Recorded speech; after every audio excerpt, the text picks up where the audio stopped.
El Señor resucitó. Aleluya, aleluya, aleluya. El gozo pascual. Estamos de fiesta. La madre de las fiestas, Pascua, ¿verdad?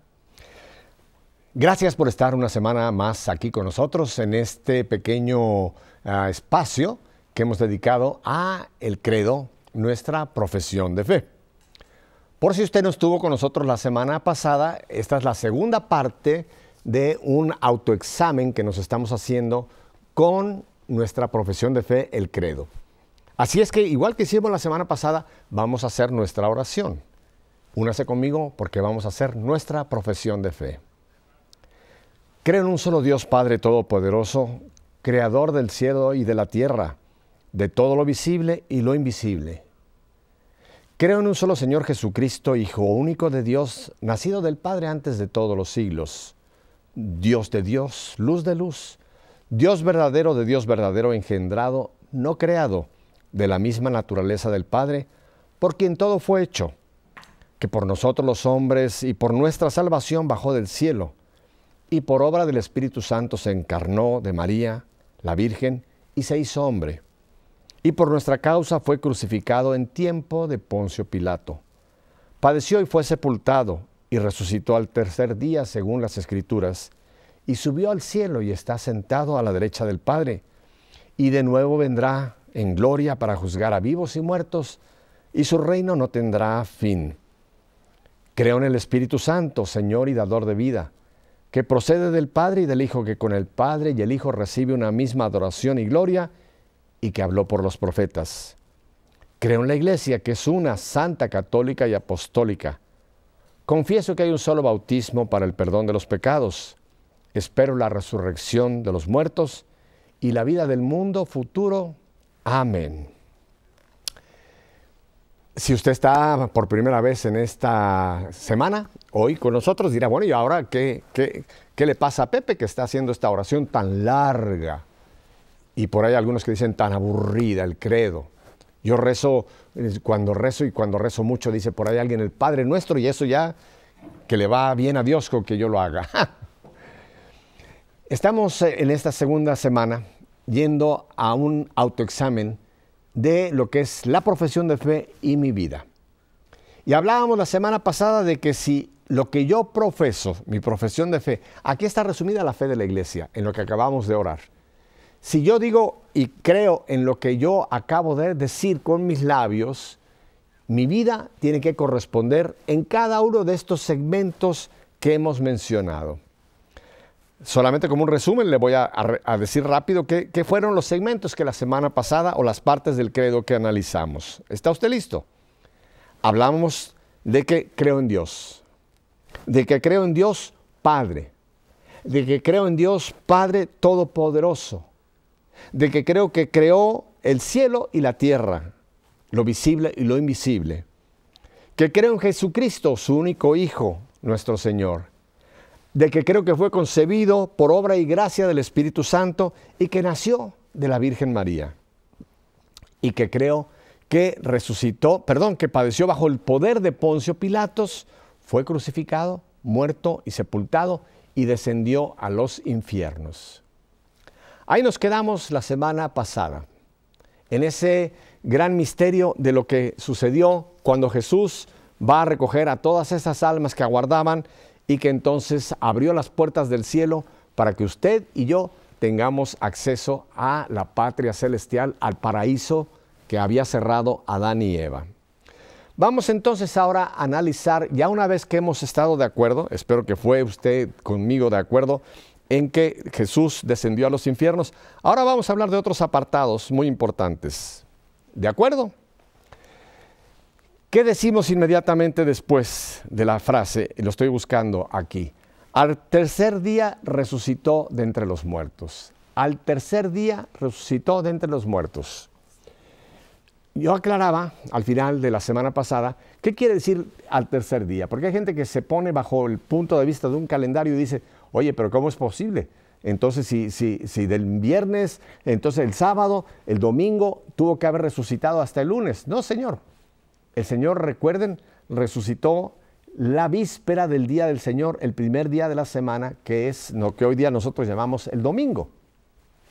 Pero por si usted no lo sabe, el domingo no es el último día del weekend, como nosotros decimos, es el primer día de la semana. Y ese fue el día que el Señor resucitó y que nosotros lo hemos llevado a nuestro día de nuestra celebración litúrgica, el primer día de la semana.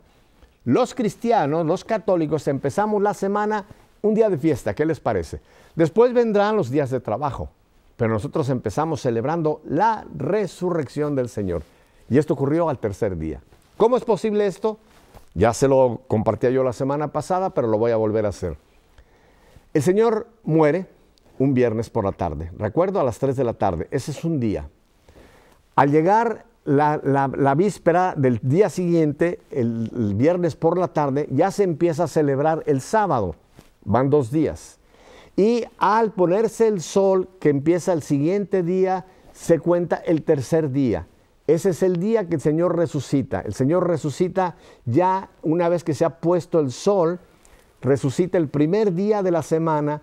Ahí están los 3 días bajo la mentalidad como se cuentan los días en la liturgia y los seguimos nosotros recordando y celebrando los 3 días. O sea que efectivamente el Señor estuvo 3 días. Ahora, hablábamos de que el Señor no estuvo muerto, frío, completamente en una tumba. El cuerpo del Señor allí quedó. Estuvo en esa tumba, efectivamente, allá en Jerusalén. Pero el Espíritu del Señor, en lugar de ascender ya a la derecha del Padre, fue a abrir las puertas de todos los que habían muerto desde Adán y Eva y que nadie había entrado al paraíso. Quede claro que nadie había entrado al paraíso hasta que Jesús abrió las puertas del cielo una vez que recoge a todos los muertos, a todas las almas que estaban esperando, no en el infierno. El infierno que usted y yo siempre pensamos es el lugar de condenación, el fuego eterno. Jesús no fue allá. No, Jesús no fue al lugar de Satanás y sus espíritus inmundos y de todas las almas que han rechazado la salvación. Jesús fue al Hades, al lugar de los muertos, que en traducciones se le llama infierno. Así que le quede claro, Jesús fue al lugar donde estaban todos los que habían muerto, estaban esperando la apertura del cielo. Y aquí viene entonces, al tercer día resucitó de entre los muertos. Incluso tenemos en los textos de la Escritura que en el mismo Jerusalén hubo muertos que salieron de los sepulcros. ¿Recuerdan? Hubo muertos que salieron de los sepulcros, más todas las almas, estas que estaban esperando a que Jesús los llevara al paraíso. Ahora, aquí es importante en nuestra profesión de fe que también al decir que nosotros Jesús resucitó de entre los muertos, no nos vayamos con ciertas teologías que hay por ahí, y yo desgraciadamente lo he oído de algunos teólogos católicos que dicen que Jesús no resucitó con un cuerpo, sino que fue una resurrección espiritual y que Jesús está por ahí etéreo esperándonos para el juicio final. Quédenos bien claro. Todas las resurrecciones que tenemos en el Nuevo Testamento que Jesús obró, Lázaro, la hija de Jairo, no fueron resurrecciones, fueron lo que podemos llamar reanimaciones. Lázaro, el Señor lo reanimó, estaba en ese sepulcro, pero Lázaro fue reanimado a la vida y después Lázaro murió. La hija de Jairo que tenemos en la Escritura, también el Señor la reanimó y llegó el momento de su muerte. Pero Jesús, una vez que Él muere, Él entonces es el primero que resucita. ¿Por qué? Porque entonces ese cuerpo de Jesús, ese cuerpo humano, ahora se transforma en un cuerpo glorioso. Ahí está la prueba de la sábana de Turín. Ahí sucedió este fenómeno de que ese cuerpo que estaba ahí, ese cuerpo cambia. Y es lo que nos queda la constancia en la sábana de Turín. Y ese cuerpo ahora es un cuerpo glorioso, un cuerpo que tiene propiedades totalmente diferentes al cuerpo humano y que será el cuerpo que nosotros tendremos el día de la resurrección de los cuerpos. ¿Usted sabía? Y aquí cuando estamos hablando de que Jesús resucitó de entre los muertos, lo que esto implica que usted tiene que creer que aunque su cuerpo humano se descomponga, O vamos a poner cosas trágicas, que en un accidente queda completamente despedazado. Humanamente decimos, ¿pero qué? Ese cuerpo ya no tiene remedio para usted y para mí. Voy a poner un ejemplo, si quieren, un poco burdo. De esto lo hemos visto muchísimo, por ejemplo, en nuestros queridos hermanos cubanos que huyen de Cuba y son devorados por tiburones en el Golfo de México. ¿Qué pasa con esos cuerpos? Dios es capaz de todo, y ese cuerpo, aunque esté en el estómago, se haya aparentemente para nosotros desaparecido, no. Un día ese cuerpo va a ser recapitulado, llamémoslo así, y usted va a volver a ese cuerpo que usted tuvo desde el momento de su concepción, pero será un cuerpo glorificado como el de Jesús. ¿Por qué digo que es un cuerpo glorificado? Miren, vamos simplemente a tomar 3 ejemplos de las Escrituras. Cuando Jesús ya está glorificado, su cuerpo ya es glorificado, ya ha resucitado, ¿qué pasa? Vamos con Tomás, el apóstol Tomás, el incrédulo. ¿Qué es lo que el Señor le dice? Tomás, pon aquí tus dedos en los huecos y en el costado. Y Tomás toca ese cuerpo glorificado, pero Tomás lo toca y dice, Señor mío y Dios mío. Es un cuerpo con propiedades diferentes, pero es un cuerpo real. Tomás no tocó un fantasma. Tomás hubiera dicho, ¿qué pasó? Esto es humo. No, Tomás tocó un cuerpo. Otro texto de la Escritura que nos demuestra ese cuerpo glorificado. Jesús podía entrar y salir, traspasar las paredes, llamémoslo así, pero con un cuerpo. Cuando están los apóstoles encerrados precisamente de miedo, dice que Jesús se aparece en medio de ellos. Traspasó la pared, Jesús se hizo presente, pero era un cuerpo sólido, pero con propiedades diferentes. Un último ejemplo. Cuando Jesús está esperando a los discípulos y Él está cocinando, está preparándoles ese pescado, y cuando les dice el Señor, vengan y coman, y Jesús come pescado con ellos, ese pescado que Jesús ingirió no cayó al suelo como si fuera un fantasma, estaba en un cuerpo. O sea que ese cuerpo glorificado, que fue el primero de todos, Jesús, ese cuerpo va a ser como el nuestro el día que venga la resurrección de los cuerpos al fin de los tiempos. No es ahora el motivo de explicar mucho esto, pero ¿qué va a pasar con usted y yo? Cuando nosotros partimos de este mundo, nuestro espíritu es el que va a ir a la presencia de Dios. Si entramos ya de golpe y porrazo al cielo, que se los deseo a todos ustedes, estamos entrando en espíritu. Si tenemos que ir al purgatorio, ese lugar de tránsito, será en espíritu que nosotros vamos a estar purificando ese espíritu para que quede puro, para poder entrar al cielo. Desgraciadamente, los que han perdido, han rechazado la salvación, irán al infierno en espíritu, pero algún día, cuando venga la resurrección, todos estos cuerpos se unirán a nuestro espíritu para tener este cuerpo en nuevo estado. Esto es lo que estamos diciendo cuando nosotros decimos, creemos que Jesús resucitó de entre los muertos. ¿Cuántas cosas hay ya en solamente esta parte de nuestro credo, verdad? Ahora viene la siguiente parte.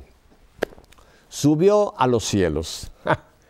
Aquí repito otra vez, hay que tener cuidado con muchas teologías, porque aquí nosotros estamos diciendo, subió a los cielos y está sentado a la derecha de Dios Padre. Vamos a hablar un poquito qué tiene que ver esta parte de nuestra profesión de fe con usted y conmigo. Tiene que ver mucho, porque hay muchos, y yo sé, lo he oído, de muchos que se llaman católicos, que rezan esta profesión de fe, pero que no creen que Jesús realmente subió, como nos describe Hechos de los Apóstoles, cuando están allá en este lugar, en el Monte de los Olivos, y ven a Jesús que es elevado y que una nube lo cubre, y que esos ángeles les dicen a Pedro, a Juan, a Andrés, a todos ellos, este Jesús, como lo han visto subir, este mismo Jesús volverá. Jesús asciende por su poder. Por eso hacemos una diferencia entre la ascensión y la asunción de María. Son dos cosas diferentes. Jesús asciende por su poder a la derecha del Padre. María, y esto no es ahora el momento de hablar de esto, ustedes creo que saben muy bien nuestro dogma, el cuerpo de María, Jesús lo lleva al cielo por un premio especial a ese cuerpo en el cual Él estuvo por 9 meses siendo parte íntegra del cuerpo de María, en el vientre de María. Dios le concedió el privilegio de que ese cuerpo no tuviera descomposición, sino que ese cuerpo es asunto, es llevado al cielo y está allá arriba con su Hijo Jesús. Pero lo que nos ocupa en esta profesión de fe, subió a los cielos. Jesús está en el cielo. Está físicamente con este cuerpo glorificado, está en el cielo. Por eso tenemos en muchas representaciones, y sobre todo en la iconografía, tenemos a ese Jesús que lo vemos en un trono. Jesús está allá en el cielo, donde quiera que el cielo esté. Y está sentado a la derecha del Padre. ¿Por qué? Porque ese Padre que envió a su Hijo, ese Padre, una vez que ha cumplido su Hijo con la misión que se le había encomendado de venir a redimirnos, ya hablamos la semana pasada, cómo Jesús vino a hacerse uno de nosotros, uno exactamente igual a nosotros, excepto en el pecado. ¿Para qué? Para tomar todos nuestros pecados, ser el nuevo Cordero, pagar por las culpas de toda la humanidad, no solamente de los cristianos. Fíjense, Jesús ha pagado por toda la humanidad. Este es otro de los misterios. ¿Por qué entonces los budistas? ¿Por qué entonces los mahometanos? ¿Por qué incluso otra gente de otras religiones decimos no van a ser salvadas? Acuérdense que la palabra de Dios y sobre todo la enseñanza del catecismo de la Iglesia nos dice que los que han vivido bajo su conciencia y nunca han oído la palabra, no han oído la buena nueva de la salvación en Cristo Jesús, van a ser juzgados de acuerdo a su conciencia. O sea que en el cielo nos vamos a llevar la sorpresa de que vamos a encontrar billones de seres humanos de otras religiones que están en el cielo por la misericordia de Dios. Pero el punto acá, Jesús está en el cielo. Yo quisiera compartir con ustedes brevemente esta cuestión del cielo, porque mucha gente piensa en el cielo y levanta los ojos y ve el firmamento azul, o aunque esté un día nublado, y dice, el cielo está allá arriba.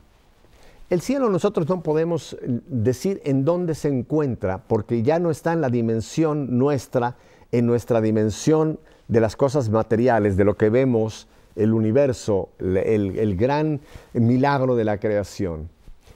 El cielo es otra dimensión. El cielo está en otra dimensión.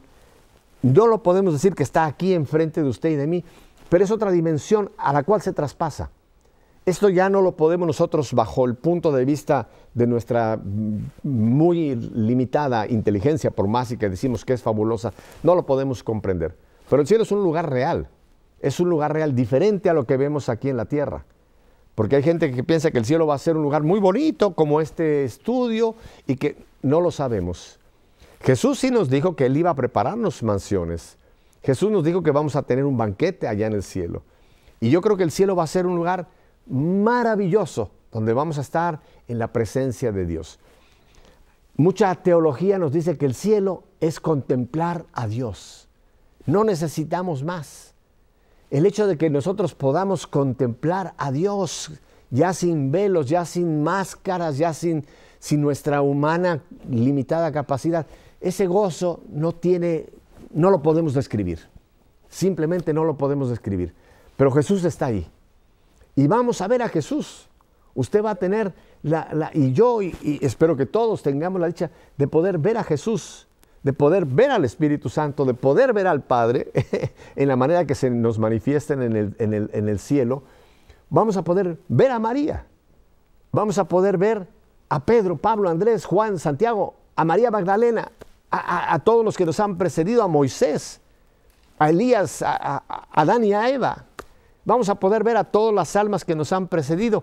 Y aquí viene algo hermosísimo. Vamos a poder ver a nuestros seres queridos que están ya en el cielo. Así es. Por eso cuando hay en la tierra un deceso, una persona que pasa a la otra vida, muchas veces nos entristecemos porque no creemos en esta parte de nuestra profesión de fe. Estamos diciendo que Jesús está en los cielos sentado a la derecha del Padre. ¿Qué dicha tendremos el día que entremos a esta realidad de Jesús a la derecha del Padre? Ahora, vamos a la siguiente parte de nuestra profesión de fe. Y aquí hay mucha gente que le tiene mucho miedo a lo que viene a continuación. Desde ahí ha de venir a juzgar a los vivos y a los muertos. El juicio final. Esto es nuestra profesión de fe. Habrá un juicio final para todas las almas sin excepción van a llegar a este juicio final. Tengo que explicarles aquí el por qué aquí en nuestra profesión de fe hablamos de un juicio final.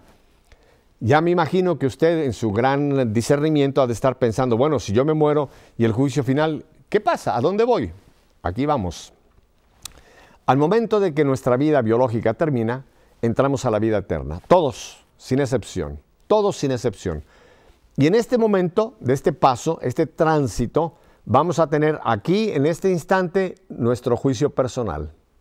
Ahí se produce el juicio personal. Esta es doctrina de la iglesia.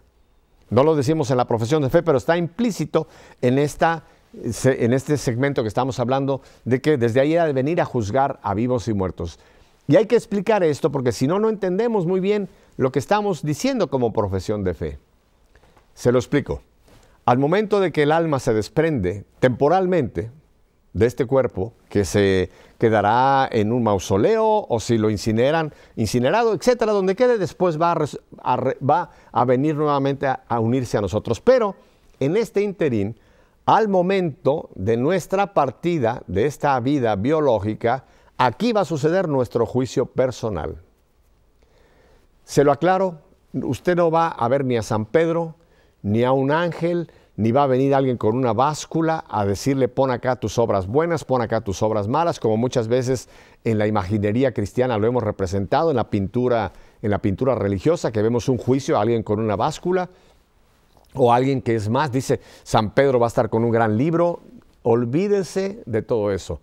Esto nos enseñó muchísimo lo que era el cielo, el purgatorio y el infierno, nuestro queridísimo beato Juan Pablo II. ¿Recuerdan? En las catequesis que nos dio antes de llegar al gran momento del milenio. Bueno, lo que se nos enseña, y es la doctrina de la iglesia, es que ese juicio personal va a ser tu alma ya desprendida del cuerpo, que tú vas a poder ver tu vida desde el momento en que tú empezaste a nacer propiamente hasta ese momento en que terminó tu vida biológica. Tú la vas a poder ver. Ahí ya no habrá tiempo. Recuerden, el tiempo termina, el tiempo cronos termina ahí. Entramos en el tiempo logos, el tiempo, kairos, de Dios, que es un tiempo completamente diferente al de nuestros relojes. En ese momento, tu vida va a pasar delante de ti. Y tú vas a ser tu propio juez. Y no es que te vas a favorecer y vas a decir, ay, mira, me voy a hacer el favor de decir, No. Tú vas a poder, porque ya tu espíritu, desprendido de la mentira, de los prejuicios, vas a poder, con la verdad, saber qué tú escogiste para la vida eterna. La palabra de Dios es clara. En el libro del Eclesiástico nos dice que Dios al principio, junto con la vida, nos dio otro regalo. Importantísimo, la libertad. Dios te dio junto con la vida, te dio un alma, te dio ese cuerpo, te dio un alma y te dio un tercer regalo, que es una espada de dos filos, se llama libertad. Desde ese momento tú eres un ser libre. Claro, van a pasar los años de tu vida, los años de tu formación, los años de tu desarrollo en todos sentidos, pero tú vas en tu vida moviéndote en tu libertad. Tenemos que ir aquí, aparte de lo que habíamos hablado del credo anteriormente. Jesús vino a redimirnos. Jesús vino a salvarnos. Jesús vino a pagar por nuestros pecados. Jesús vino a cancelar la nota de crédito, la nota de cargo que había contra nosotros. Pero de ti depende tomar esa salvación que Dios nos ofrece en Cristo Jesús. ¿A qué punto Dios respeta esa libertad que nos dio? Que Él nos hace el regalo y nos dice, aquí está la salvación. Esta salvación tiene un nombre, es una persona, Cristo Jesús. Cristo Jesús es la salvación. No hay salvación, no hay nombre, ningún otro nombre sobre el que nosotros podamos ser salvos si no es Cristo Jesús. Y tú tienes que aceptar, y aquí vamos a la primera parte que hablábamos de nuestra profesión de fe. Creo en Dios, ese Dios que se ha manifestado en Cristo Jesús, ese Dios que se nos ha hecho visible, ese Dios que se nos ha hecho tangible, Cristo Jesús. Esa salvación ahí está. Tú tienes que aceptar a Cristo Jesús en tu vida. De otra manera, tú no tienes salvación. Tú no puedes, la salvación no es un paquete que se vende aparte. Que tú digas, bueno, yo tomo la salvación, pero Cristo Jesús, tú no tienes nada que ver en tu vida. Y aquí está la insistencia que la iglesia ha tenido en los últimos años. Voy a ir concretamente a nuestro beato Juan Pablo II, cuando empezó a hablar de un encuentro personal con Jesús. Aquí viene la famosa cita de Apocalipsis 3:20, que creo que es de lo más gráfico que tenemos cuando dice Jesús, he aquí que estoy a la puerta y llamo. Si alguien oye y abre, la libertad, abre, yo entraré. Se lo voy a parafrasear de otra manera. He aquí que tengo la salvación y te la ofrezco. Si tú en tu libertad abres tu corazón y yo puedo entrar a tu vida, yo cenaré, me uniré contigo. Hermanos, esta es la parte más esencial de nuestra profesión de fe. Jesús ya nos redimió. Jesús ya nos salvó. Y es de ti que depende que antes de que llegue ese gran juicio final, tú en esta vida hayas aceptado la salvación, para que cuando llegue tu juicio personal, estés preparado para cuando venga el juicio final. ¿Qué va a pasar? Al momento de ese juicio personal ya está decidida tu eternidad. Tú has decidido personal, individualmente, cuál va a ser tu destino eterno. ¿La patria celestial o el infierno? No hay intermedio. No hay un punto, el gris, blanco o negro, frío o caliente. Claro, entendemos, y es teología nuestra católica, que existe un momento, un sitio, una purificación que nosotros llamamos purgatorio. Pero hermanos, y esto también es catequesis que nos dio Juan Pablo, y es catequesis de la iglesia de siempre. El purgatorio es un sitio transitorio. El purgatorio no es eterno. El purgatorio, vamos a ponerlo en nuestro tiempo cronos, un día va a cerrar las puertas. Algún día no habrá más almas que necesitan purificación, no habrá purgatorio. El purgatorio es esa purificación que ya no la podemos nosotros medir en nuestro tiempo cronos. Mire, la iglesia ya ha eliminado aquella cosa que ustedes recuerdan que eran las famosas indulgencias, que uno decía, voy a comprar indulgencias para una ánima del purgatorio, voy a comprar una indulgencia que va a ser por 2428 años. Olvídelo. Ya no es el tiempo nuestro, es el tiempo de Dios. ¿Nosotros debemos orar por las ánimas del purgatorio? Claro que sí. Esto voy a hablar en un momento más cuando hablemos de la comunión de los santos. Nosotros claro que podemos interceder pidiendo para que esas almas que están en tránsito, están en purificación, terminen su camino y entren en la patria celestial. El otro destino eterno es el infierno.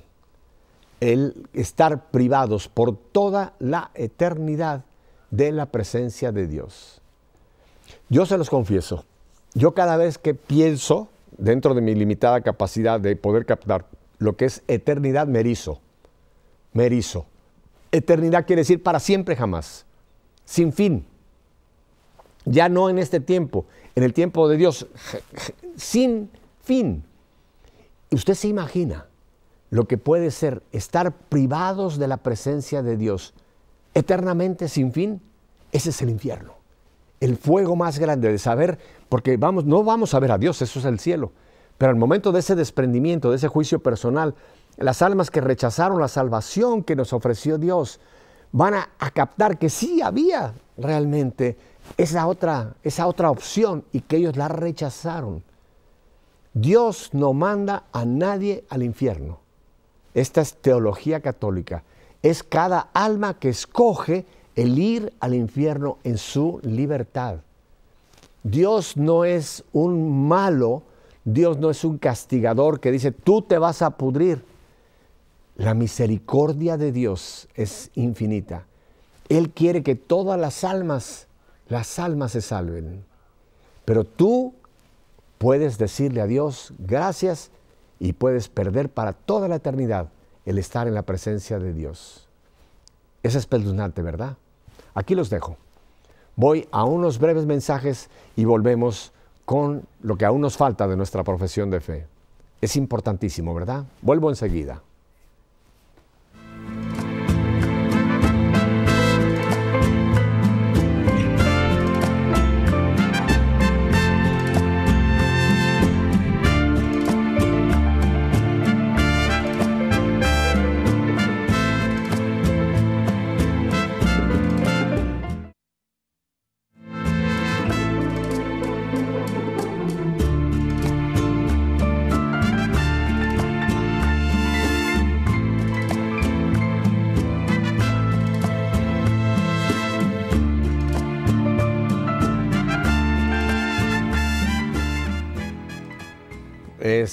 Es muy en serio lo que hemos hablado, ¿verdad?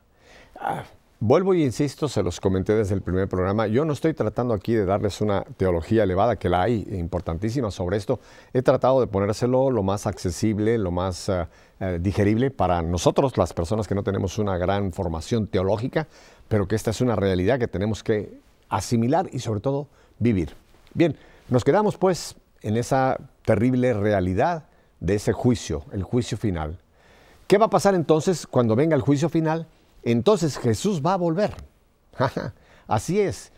Nosotros decimos, ven Señor Jesús, ¿verdad? Maranata, ven Señor Jesús. ¿Cuándo va a ocurrir? No lo sabemos, pero Jesús va a volver en ese cuerpo glorioso que lo vimos subir, que lo vio Pedro, Andrés, todos ellos, va a volver.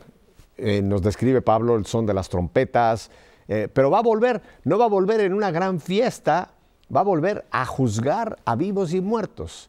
Y ahí va a ocurrir lo que nosotros tenemos claramente en palabras muy sencillas allá, recuerda, en Mateo 25, el gran juicio. A la derecha, benditos de mi Padre, a la izquierda, malditos por llamarlo así, a derecha las ovejas, a la derecha las cabras, los que rechazaron. Y ahí termina todo lo que es nuestro mundo como lo vemos ahora. Vendrá el fin de los tiempos. Ya está decidido todo. Ya están las almas para toda la eternidad en la patria, las almas para toda la eternidad en el infierno. Se acabó el purgatorio. El juicio final va a suceder. La parusía, la segunda venida de Jesús. Ojalá usted y yo tengamos la dicha de poder ver a Jesús bajar, pero yo sé que a la vez va a ser aterrador en algún momento pensar, aquí viene, pero no se preocupe, los que ya han tenido su juicio ya está, el juicio ya está, los que ya están en el cielo no va a cambiar el juicio, los que ya están en el infierno no va a cambiar el juicio, ya está decidido, es una ratificación de lo que ha sido nuestro juicio personal. Vamos a los siguientes apartados, que todavía nos quedan varios importantísimos. Creo en el Espíritu Santo. Ay, Dios mío. Aquí me ha tocado, hermanos, por mucho tiempo en los caminos del Señor, encontrarme con tantas concepciones tan diferentes y a veces tan equivocadas del Espíritu Santo. Miren, vamos a aclarar, y en una forma rápida. El Espíritu Santo no es una paloma. No es una paloma.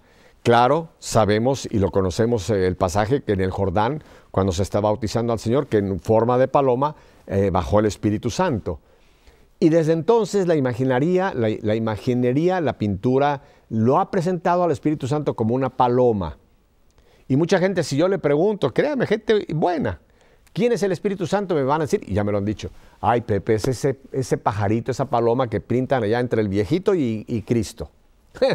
Porque para mucha gente la Trinidad es un viejito buena gente, Cristo, el que sí ya lo conocemos porque se manifestó entre nosotros, y luego la paloma, el Espíritu Santo. La persona tercera de la Trinidad, y por ser tercera no quiere decir menos, son tres personas distintas, un solo Dios, idénticos con diversas personas, pero un solo Dios. La tercera persona de la Trinidad se llama Espíritu Santo. Jesús nos revela clarísimamente a esta persona, al Espíritu Santo, y nunca lo presenta como una persona, lo presenta como esa fuerza, esa persona de Dios que nos va a dar el poder para vivir lo que Él nos ha pedido que sea nuestra vida. Un texto que me parece maravilloso está en Hechos de los Apóstoles, al principio del libro de Hechos de los Apóstoles. Cuando Jesús, fíjense que es interesante, no voy a alargarme mucho, Jesús les ha dicho a los apóstoles antes de ascender al cielo, vayan por todo el mundo. Mateo, Marcos, tenemos la gran comisión. Sin embargo, Lucas, en el capítulo 1 de Hechos de los Apóstoles, nos dice que Jesús les dice, no se aparten de Jerusalén. Hay mucha gente que dice, bueno, ¿qué pasó? El Señor por un lado los manda, por otro les dice, no se aparten. Tiene muchísimo que ver la unión de estos textos. El Señor nos envía a la gran comisión, a llevar la palabra, la buena nueva. Pero nos lo aclara muy bien Lucas, el autor de Hechos de los Apóstoles, que Jesús les dice, son palabras textuales de Jesús, no se aparten de Jerusalén. Esperen que se cumpla la promesa de la que les hablé. Entonces serán mis testigos. Entonces serán mis testigos. Dice ahí, recibirán poder, entonces serán mis testigos. Jesús nos envía, y no solamente a aquellos, a todos nosotros. Jesús nos entrega la misión de avanzar el reino de Dios. Pero Jesús sabe que ni tú, ni yo, ni nadie puede llevar adelante la misión sin el poder, sin la ayuda de la tercera persona de la Trinidad, que se llama Espíritu Santo. Recibirán poder. En el texto griego, ahí en Hechos, la palabra poder está traducida, o mejor dicho, nosotros la traducimos de la palabra dunamis, que es la misma palabra que usamos para el explosivo, el químico, que llamamos dinamita. Fíjense qué cosa más interesante. Jesús dice, no se aparten de Jerusalén. Se va a cumplir la promesa del Padre. ¿Quién? El poder del Espíritu Santo, la fuerza del Espíritu Santo, la dinamita de Dios. Entonces serán mis testigos. Hermanos, nosotros hemos recibido esa dinamita, válgame decirlo así, en nuestro bautismo. En ese sacramento de iniciación hemos recibido, fíjense, primero que nada el perdón de los pecados. Ahí está el primer sacramento de reconciliación con Dios. Esa mancha que traemos, herencia de nuestros padres, queda ahí limpia en el bautizo. Segundo, es el momento en que entramos a formar parte del cuerpo de Cristo, la iglesia, de la cual voy a hablar. Y tercero, recibimos el poder del Espíritu Santo. La tercera persona de la Trinidad ya está con nosotros para acompañarnos el resto de nuestra vida. Así es. El Espíritu Santo no anda por ahí navegando. El Espíritu Santo no está metido en un closet, como algunas personas creen. El Espíritu Santo está contigo. Jesús nos ha dicho, yo estaré con ustedes hasta el fin de los tiempos. Jesús está hablando también de la tercera persona de la Trinidad, porque recuerden, Jesús es uno con el Padre y el Espíritu Santo. Jesús dice, ustedes ya conocen al Padre cuando me conocen a mí, porque en Jesús tenemos las tres personas unidas, una que es la que pudimos tener visible, llamémoslo así, pero está el Padre y el Espíritu Santo. Así es que la tercera persona de la Trinidad es importantísima para nuestra vida cristiana. Si usted va a la vida de los grandes santos de la iglesia, no fueron ni superhombres, ni supermujeres, ni seres completamente diferentes. Fueron exactamente igual que usted y que yo. Una Santa Teresa de Ávila, un San Ignacio de Loyola, un San Martín de Porres. Dígame usted el santo que usted quiera. Si usted va a la vida de estos santos, el secreto de estos santos, si es que podemos llamar secreto, fue que se abrieron a la acción del Espíritu Santo en sus vidas y se abrieron a la acción del Espíritu Santo a llevar adelante su profesión de fe. Ese es el gran secreto. Nosotros no podemos vivir nuestro credo sin la ayuda del Espíritu Santo. Por eso lo incluimos y lo decimos, creo en el Espíritu Santo, y usted sabe todos los títulos que le damos, Señor y dador de vida que procede del Padre, del Hijo, etcétera, etcétera, etcétera. Pero yo se los quiero dejar aquí simplemente. Si usted no ha experimentado la acción del Espíritu Santo, no está lejos de usted, está en usted. Pídaselo. Si usted no ha experimentado esa fuerza de Dios, en la oración más sencilla que usted pueda hacer, diga al Espíritu Santo, tercera persona de la Trinidad que estás en mí por mi bautismo.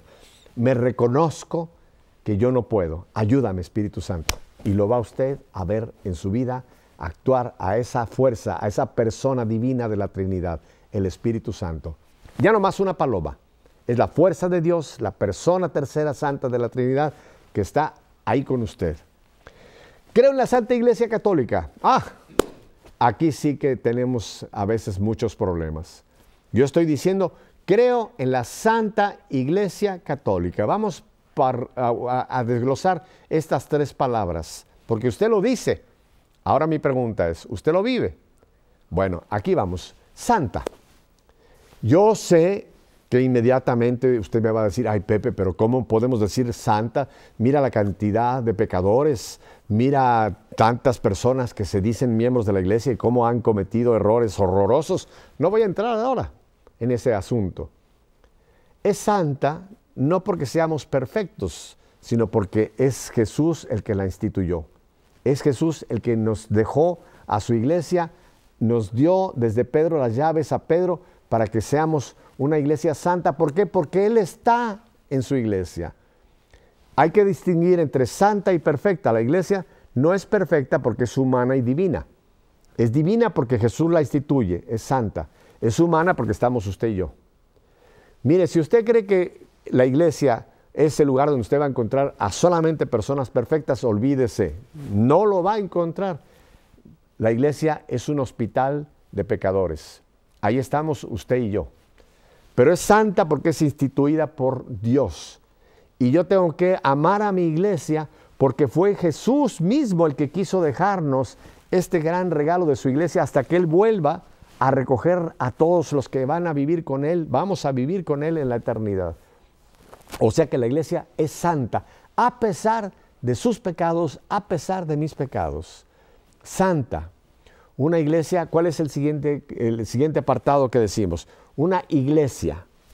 ¿Usted sabe lo que quiere decir iglesia? No, no es el templo. Por muchos años, yo tengo que reconocerlo, de pequeño, yo pensaba que la iglesia era la parroquia a la que íbamos los domingos. Y yo tenía ese concepto, yo voy a la iglesia, yo regreso de la iglesia. El domingo íbamos, papá y mamá y todos los niños íbamos a la iglesia y después salíamos de la iglesia. Ese fue el concepto, por lo menos, con el que yo me crié. Bendito sea Vaticano II, que hablaremos más adelante, que nos trajo una claridad. ¿Qué es la iglesia? La iglesia no es el edificio. La iglesia es usted, la iglesia soy yo, la iglesia es la congregación de los bautizados. Esa es la iglesia. Somos todos los bautizados los que configuramos la iglesia, que lo dice también claramente San Pablo. La iglesia es el cuerpo de Cristo. Otros textos en Colosenses dice, Cristo es la cabeza de la iglesia. Vamos rápidamente a entender este concepto. Cristo es la cabeza de la iglesia. La iglesia está unida a Cristo, es el cuerpo místico de Cristo aquí en la tierra. Y la iglesia la podemos distinguir en tres niveles. La iglesia gloriosa, que son los que ya están en el cielo. La iglesia militante, los que estamos en esta vida, estamos en esta peregrinación. La iglesia purgante es las almas que están camino al cielo, allá hacia la patria celestial. Esa es la iglesia. El infierno no tiene nada que ver con la iglesia. El infierno es el lugar maldito, apartado de la iglesia por toda la eternidad. Pero la iglesia, esta iglesia en la que usted y yo formamos parte, está aquí en la tierra y está en el cielo. Estamos nosotros formando parte ya de la iglesia.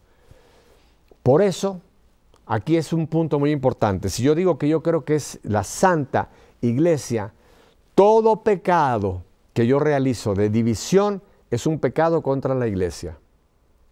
Quiero tomar un término que nos va a ayudar a entender esto. Yo digo que la iglesia es católica. ¿Qué quiere decir católica? ¿Es una calcomanía que yo le pongo para distinguirme de la iglesia luterana o de la iglesia bautista? No, señor. La iglesia católica, y este es un punto importantísimo, si yo digo que yo creo en la santa iglesia católica, la iglesia católica es la que viene de Jesús a Pedro y de ahí una sucesión sin dejar de tener continuidad hasta el día de hoy. Esta es la iglesia católica, la que viene de Pedro y que no ha habido una descontinuidad, no ha habido una ruptura hasta nosotros. Desgraciadamente vimos que hubo un momento en que hubo una separación cuando viene la Reforma, y no voy a entrar ahora, ni es el momento de entrar en este punto teológico, pero hubo quienes se separaron de la Iglesia Católica, que ya no están bajo la sucesión apostólica. Y miren, hermanos, este montón de iglesias, que yo la pongo no entre mayúsculas, sino iglesias en minúscula, que por ahí se llaman iglesias, no son iglesias. Todas estas iglesias que las forma un pastor, o que vienen de una iglesia que se dividió y que ahora es otra iglesia, que ahora es otra iglesia, En este momento yo no tengo el número, pero hay miles y miles y miles de grupos que se llaman iglesia que no son iglesia. No son iglesia. Y no estoy juzgándolos, simplemente estamos aclarando lo que digo yo cuando yo menciono que soy miembro de la Iglesia Católica.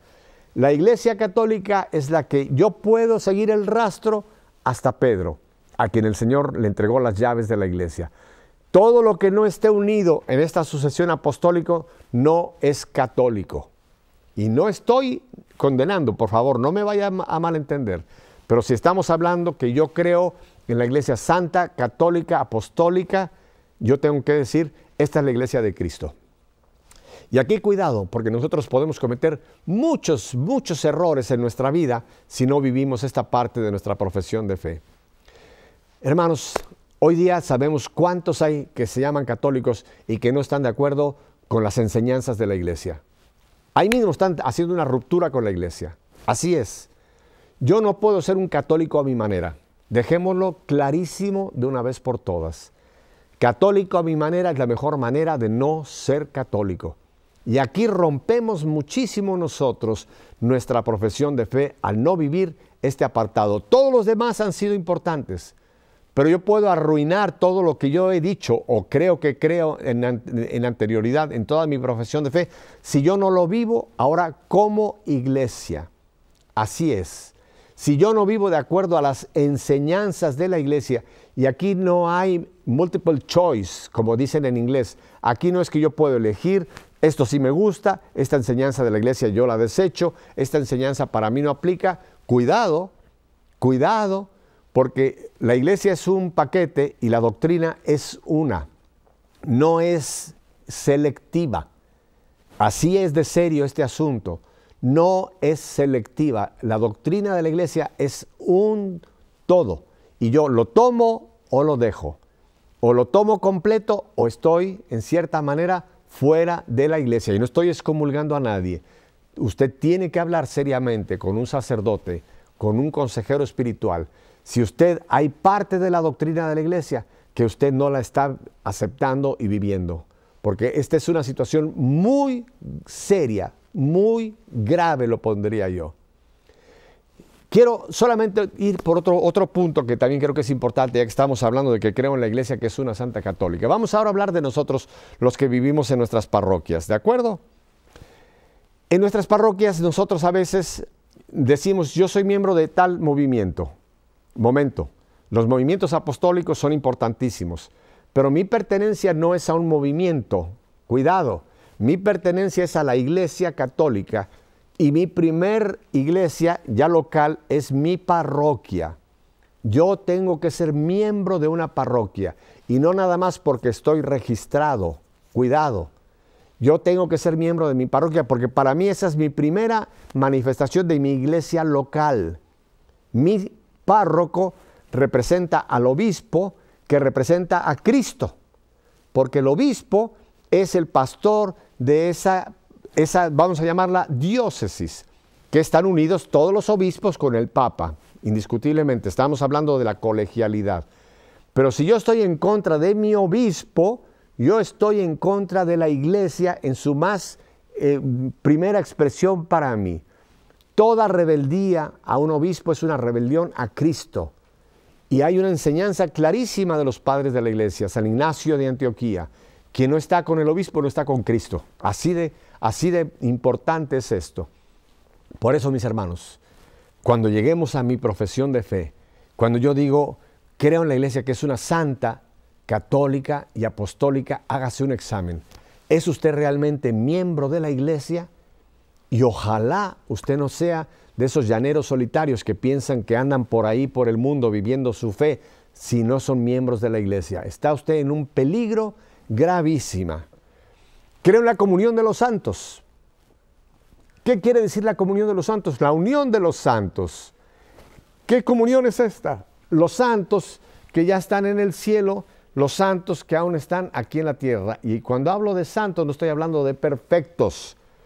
Todos los bautizados somos santos por nuestro bautismo y por formar parte de la iglesia. Entendamos bien la diferencia entre santo y perfecto. Yo no soy perfecto ni nada, y mi esposa se los puede decir el momento que ustedes se lo quieran preguntar.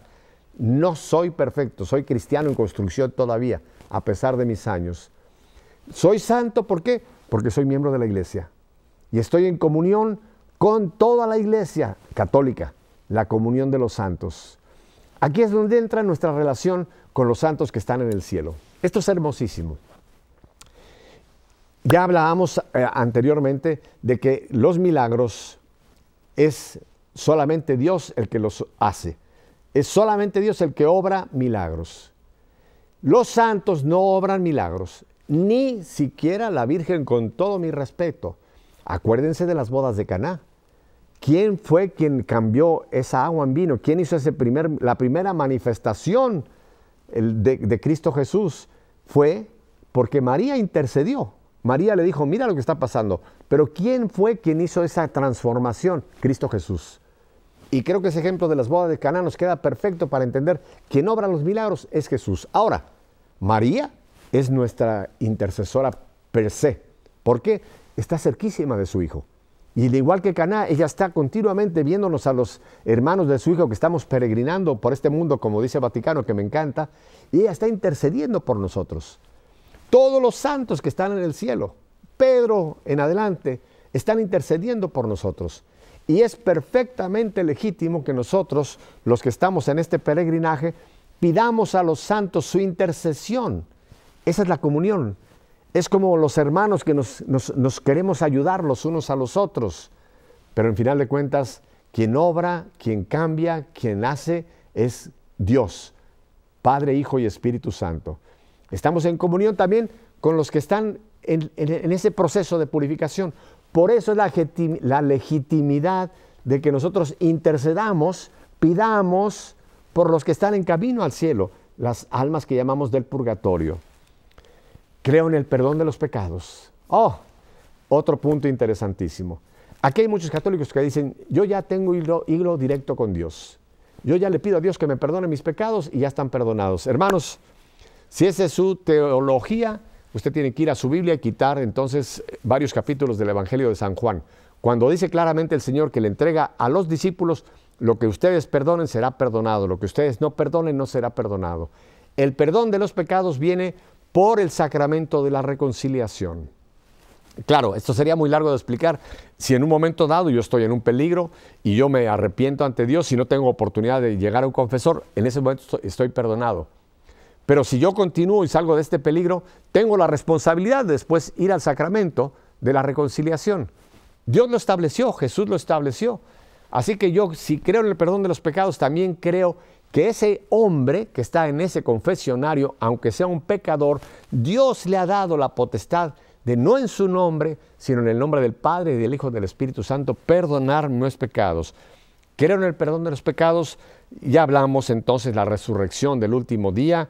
Y quiero terminar con la última palabra del credo. Amén. Usted sabe que terminamos nuestra profesión de fe con una palabrita de 4 letras, amén. Y mucha gente ni se ha dado cuenta de lo que quiere decir amén. Amén no es un garabato que ponemos al final. Amén es el sello de todo lo que he dicho que creo. Así es.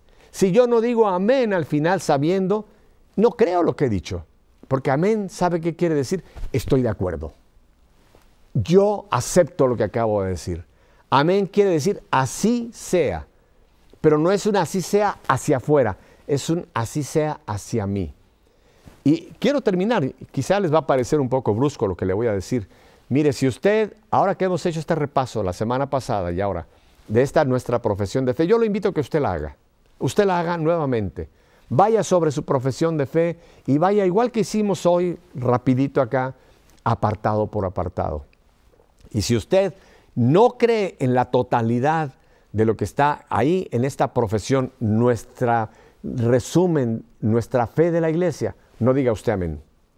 No diga usted amén, porque entonces está usted añadiendo un pecado más, que es el de la mentira.